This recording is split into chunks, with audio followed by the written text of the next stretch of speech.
بسم اللہ الرحمن الرحیم۔ مکہ میں ابو سفیان بہت بے چین تھا۔ آج کچھ ہونے والا ہے، وہ بڑبڑایا۔ اس کی نظر آسمان کی طرف بار بار اٹھ رہی تھی۔ اس کی بیوی ہندا، جس نے حضرت امیر حمزہ کا کلیجہ چبایا تھا، اس کی پریشانی دیکھ کر اس کے پاس آ گئی تھی۔ کیا بات ہے؟ کیوں پریشان ہو؟ ابو سفیان چونکا۔ کچھ نہیں، طبیعت گھبرا رہی ہے، میں ذرا گھوم کر آتا ہوں۔ وہ یہ کہہ کر گھر کے بیرونی دروازے سے باہر نکل گیا۔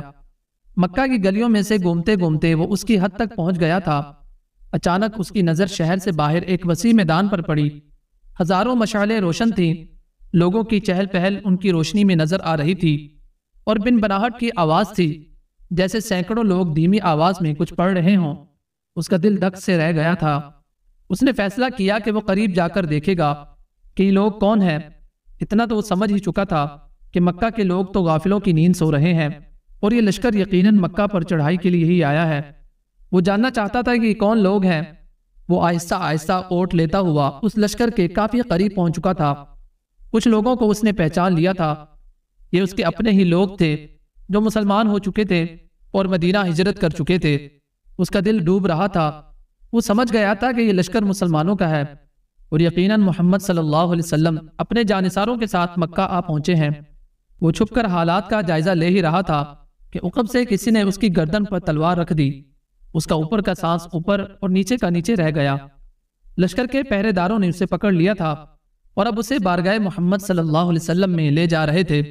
اس کا ایک ایک قدم کئی من کا ہو چکا تھا۔ ہر قدم پر اسے اپنے کرتوت یاد آ رہے تھے۔ جنگ بدر، احد، خندق، خیبر سب اس کی آنکھوں کے سامنے ناچ رہی تھیں۔ اسے یاد آ رہا تھا کہ اس نے کیسے سرداران مکہ کو اکٹھا کیا تھا محمد صلی اللہ علیہ وسلم کو قتل کرنے کے لیے، کیسے نجاشی کے دربار میں جا کر تقریر کی تھی کہ یہ مسلمان ہمارے غلام اور باغی ہیں، ان کو ہمیں واپس دے دو۔ کیسے اس کی بیوی ہندا نے امیر حمزہ کو اپنے غلام حبشی کے ذریعے شہید کروا کر ان کا سینہ چاک کر کے ان کا کلیجہ نکال کر چبایا، اور ناک اور کان کاٹ کر گلے میں ہار بنا کر ڈالے تھے، اور اب اسے اسی محمد صلی اللہ علیہ وسلم کے سامنے پیش کیا جا رہا تھا۔ اسے یقین تھا کہ اس کی روایات کے مطابق اس جیسے دہشت گرد کو فوراً تہ کر دیا جائے گا۔ ادھر بارگاہ رحمت اللہ عالمین صلی اللہ علیہ وسلم میں اصحاب رضی اللہ عنہم جمع تھے، اور صبح کے اقدامات کے بارے میں مشاورت چل رہی تھی کہ کسی نے آ کر ابو سفیان کی گرفتاری کی خبر دے دی۔ اللہ اکبر! خیمے میں نعرہ تکبیر بلند ہوا۔ ابو سفیان کی گرفتاری ایک بہت بڑی خبر اور کامیابی تھی۔ خیمے میں موجود عمر بن خطاب اٹھ کر کھڑے ہوئے اور تلوار کو میان سے نکال کر انتہائی جوش کے عالم میں بولے، اس بدبخت کو قتل کر دینا چاہیے۔ شروع سے سارے فساد کی جڑ یہی رہا ہے۔ چہرہ مبارک رحمت للعالمین پر تبسم نمودار ہوا، اور ان کی دلوں میں اترتی ہوئی آواز گونجی، بیٹھ جاؤ عمر، اسے آنے دو۔ عمر بن خطاب آنکھوں میں غیظ لیے حکم رسول صلی اللہ علیہ وسلم کی اطاعت میں بیٹھ تو گئے، لیکن ان کے چہرے کی سرخی بتا رہی تھی کہ ان کا بس چلتا تو ابو سفیان کے ٹکڑے کر ڈالتے۔ اتنے میں پہرے داروں نے بارگاہ رسالت صلی اللہ علیہ وسلم میں حاضر ہونے کی اجازت چاہی۔ اجازت ملنے پر ابو سفیان کو رحمت للعالمین کے سامنے اس حال میں پیش کیا گیا کہ اس کے ہاتھ اسی کے امامے سے اس کی پشت پر بندھے ہوئے تھے۔ چہرے کی رنگت پیلی پڑ چکی تھی، اور اس کی آنکھوں میں موت کے سائے لہرا رہے تھے۔ لبہائے رسالت مآب صلی اللہ علیہ وسلم واہ ہوئے، اور اصحاب رضی اللہ عنہم نے ایک عجیب جملہ سنا، اس کے ہاتھ کھول دو اور اس کو پانی پلاؤ، بیٹھ جاؤ ابو سفیان۔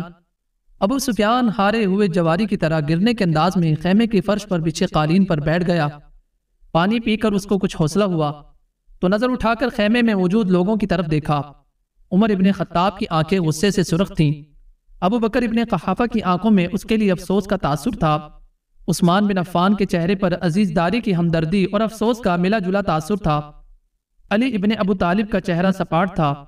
اسی طرح باقی تمام اصحاب کے چہروں کو دیکھتا دیکھتا آخر اس کی نظر محمد صلی اللہ علیہ وسلم کے چہرے مبارک پر آ کر ٹھہر گئی، جہاں جلالت اور رحمت کے خوبصورت امتزاج کے ساتھ کائنات کی خوبصورت ترین مسکراہٹ تھی۔ کہو ابو سفیان، کیسے آنا ہوا؟ ابو سفیان کے گلے میں جیسے آواز ہی نہیں رہی تھی۔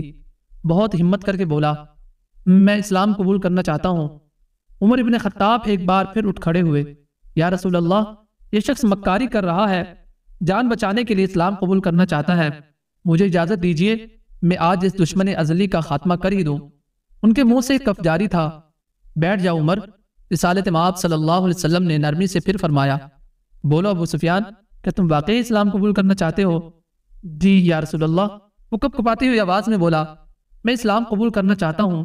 میں سمجھ گیا ہوں کہ آپ اور آپ کا دین بھی سچا ہے اور آپ کا خدا بھی سچا ہے، اس کا وعدہ پورا ہوا۔ میں جان گیا ہوں کہ صبح مکہ کو فتح ہونے سے کوئی نہیں بچا سکے گا۔ چہرہ رسالت مآب صلی اللہ علیہ وسلم پر مسکراہٹ پھیلی۔ ٹھیک ہے ابو سفیان، تو میں تمہیں اسلام کی دعوت دیتا ہوں، وہ تمہاری درخواست قبول کرتا ہوں۔ جاؤ، تم آزاد ہو، صبح ہم مکہ میں داخل ہوں گے۔ میں تمہارے گھر کو جہاں آج تک اسلام اور ہمارے خلاف سازشیں ہوتی رہیں جائے امن قرار دیتا ہوں۔ جو تمہارے گھر میں پناہ لے لے گا وہ محفوظ ہے۔ ابو سفیان کی آنکھیں حیرت سے پھٹتی جا رہی تھیں، اور مکہ والوں سے کہنا جو بیت اللہ میں داخل ہو گیا اس کو امان ہے، جو اپنی کسی عبادتگاہ میں چلا گیا اس کو امان ہے، یہاں تک کہ جو اپنے گھر میں بیٹھا رہا اس کو بھی امان ہے۔ جاؤ ابو سفیان، جاؤ اور جا کر صبح ہماری آمد کا انتظار کرو، اور کہنا مکہ والوں سے کہ ہماری کوئی تلوار میان سے باہر نہیں ہوگی، ہمارا کوئی تیر ترکش سے باہر نہیں ہوگا، ہمارا کوئی نیزہ کسی کی طرف سیدھا نہیں ہوگا جب تک کہ کوئی ہمارے ساتھ لڑنا نہ چاہے۔ ابو سفیان نے حیرت سے محمد صلی اللہ علیہ وسلم کی طرف دیکھا اور کانپتے ہوئے ہونٹوں سے بولنا شروع کیا، اشہد ان لا الہ الا اللہ و اشہد ان محمد عبدہ و رسولہ۔ سب سے پہلے عمر بن خطاب آگے بڑھے اور ابو سفیان کو گلے سے لگایا، مرحبا اے ابو سفیان، اب سے تم ہمارے دینی بھائی ہو گئے، تمہاری جان مال ہمارے اوپر ویسے ہی حرام ہو گیا جیسا کہ ہر مسلمان کا دوسرے مسلمان پر حرام ہے۔ تم کو مبارک ہو کہ تمہاری پچھلی ساری خطائیں معاف کر دی گئیں اور اللہ تبارک و تعالیٰ تمہارے پچھلے گناہ معاف فرمائے۔ ابو سفیان حیرت سے خطاب کے بیٹے کو دیکھ رہا تھا کہ وہی تھا کہ چند لمحے پہلے جس کی آنکھوں میں اس کے لیے شدید نفرت اور غصہ تھا اور جو اس کی جان لینا چاہتا تھا، اب وہی اس کو گلے سے لگا کر بائی بول رہا تھا۔ یہ کیسا دین ہے، یہ کیسے لوگ ہیں؟ سب سے گلے مل کر اور رسول اللہ صلی اللہ علیہ وسلم کے ہاتھوں پر بوسہ دے کر ابو سفیان خیمے سے باہر نکل گیا۔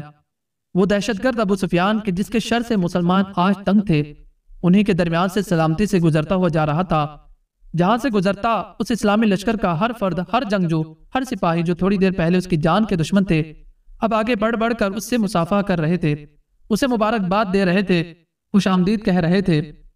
اگلے دن مکہ شہر کی حد پر جو لوگ کھڑے تھے ان میں سب سے نمایاں ابو سفیان تھا۔ مسلمانوں کا لشکر مکہ میں داخل ہو چکا تھا۔ کسی ایک تلوار، کسی ایک نیزے کی انی، کسی ایک تیر کی نوک پر خون کا ایک قطرہ بھی نہیں تھا۔ لشکر اسلام کو ہدایات مل چکی تھیں، کسی کے گھر میں داخل مت ہونا، کسی کی عبادتگاہ کو نقصان مت پہنچانا، کسی کا پیچھا مت کرنا، عورتوں اور بچوں پر ہاتھ نہ اٹھانا، کسی کا مال نہ لوٹنا۔ بلال حبشی آگے آگے اعلان کرتے جا رہے تھے، مکہ والو، رسول خدا صلی اللہ علیہ وسلم کی طرف سے آج تم سب کے لیے عام معافی کا اعلان ہے۔ کسی سے اس کے سابقہ اعمال کی باز پرس نہیں کی جائے گی۔ جو اسلام قبول کرنا چاہے وہ کر سکتا ہے، جو نہ کرنا چاہے وہ اپنے سابقہ دین پر رہ سکتا ہے۔ سب کو ان کے مذہب کے مطابق عبادت کی کھلی اجازت ہوگی، صرف مسجد الحرام اور اس کے حدود کے اندر بت پرستی کی اجازت نہیں ہوگی۔ کسی کا ذریعہ معاش چھینا نہیں جائے گا، کسی کو اس کی عرضی و جائیداد سے محروم نہیں کیا جائے گا۔ غیر مسلموں کے جان و مال کی حفاظت مسلمان کریں گے۔ ہندا اپنے گھر کے دروازے پر کھڑی لشکر اسلام کو گزرتے دیکھ رہی تھی۔ اس کا دل گواہی نہیں دے رہا تھا کہ حضرت حمزہ کا قتل اس کو معاف کر دیا جائے گا، لیکن ابو سفیان نے تو رات یہی کہا تھا کہ اسلام قبول کر لو، سب غلطیاں معاف ہو جائیں گی۔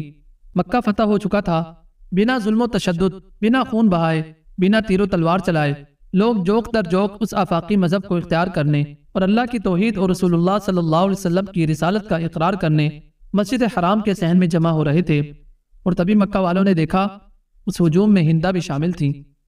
یہ ہوا کرتا تھا اسلام، یہ تھی اس کی تعلیمات، یہ سکھایا تھا میرے رسول صلی اللہ علیہ وسلم کی پیاری ذات نے۔ مزید ایسی ویڈیوز کے لیے ہمارے چینل کو سبسکرائب کریں اور ویڈیو کو لائک اور شیئر ضرور کریں۔ جزاک اللہ۔